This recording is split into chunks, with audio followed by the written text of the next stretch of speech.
எல்லாருக்கும் வணக்கம். என்னோட சேனலை சப்ஸ்கிரைப் பண்ணி சப்போர்ட் பண்ணுங்கள். இந்த நூலை வந்து எப்படி கோர்க்கிறதுன்றதை பார்க்கலாம். இப்போ நம்ம வந்து ஒரு த்ரெட் எடுத்துக்கிட்டோம். இப்போ அதை அப்படியே மிஷினோட பின்பக்கமாக ஒரு ஹோல்ஸ் இருக்கும், அது வழியாக மாட்டிட்டு அதுக்கப்புறம் டென்ஷனில் மாட்டணும். அதாவது பேக் சைடு வந்து அந்த பின்னாடி மிஷினுக்கு பின்னாடி வந்து ஒரு டென்ஷனுக்கு மேலே ஒரு நாப் இருக்கும், அதில் மாட்டிட்டு அதுக்கப்புறம் கீழே வந்து அந்த டென்ஷனில் வந்து நம்ம நூலை வந்து மாட்டணும். இப்போ இதில் போட்டுட்டோம். இப்போ அப்படியே பேக் சைடே கொண்டுட்டு போயிட்டு அந்த டென்ஷனில் ஒரு சுற்று அப்படியே சுற்றணும். அவ்வளோதான். சுற்றி இழுத்து பார்த்தா ஸ்மூத்தாக போகணும். திருப்பி சொல்கிறேன், அந்த டென்ஷனில்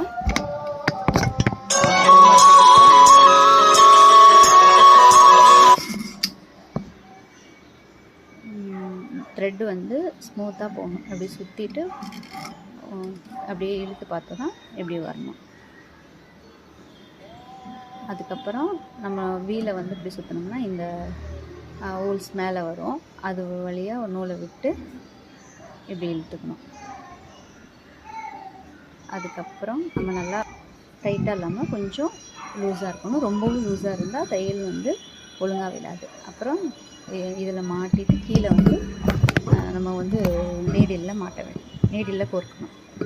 இப்போ நீடிலில் வந்து சாதாரணமாகவும் கோர்க்கலாம். இந்த மாதிரி நூல் கோர்க்கிறதுக்கு ஒரு டூல் இருக்குது, அதை நம்ம வாங்கி அதை வச்சு அதை யூஸ் பண்ணி நம்ம வந்து நூலை கோர்த்துக்கலாம். இப்போ த்ரெட்டை வந்து நம்ம இந்தளவுக்கு இழுத்து பிடிச்சிட்டு, அதாவது டைட்டாக வருதா லூஸாக வருதான்றதை பார்த்துக்கணும். பார்த்துட்டு இந்த டூல் யூஸ் பண்ணி நம்ம வந்து இப்போ த்ரெட்டை வந்து நீடிலில் வந்து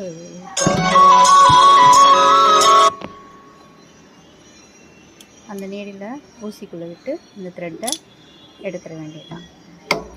அவ்வளோதான். நம்ம வந்து மிஷினில் ஈஸியாக நம்ம நூல் கோர்த்தாச்சு.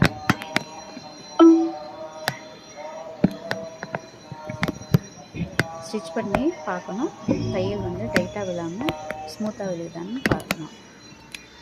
அவ்வளோதான் ஃப்ரெண்ட்ஸ். நம்ம சேனலை சப்ஸ்கிரைப் பண்ணி சப்போர்ட் பண்ணுங்கள். இந்த மாதிரி த்ரெட் ஹோல்டர் வாங்கி வச்சுக்கோங்க, அதாவது த்ரெட் வந்து கோர்க்கிறதுக்கு. Thank you friends.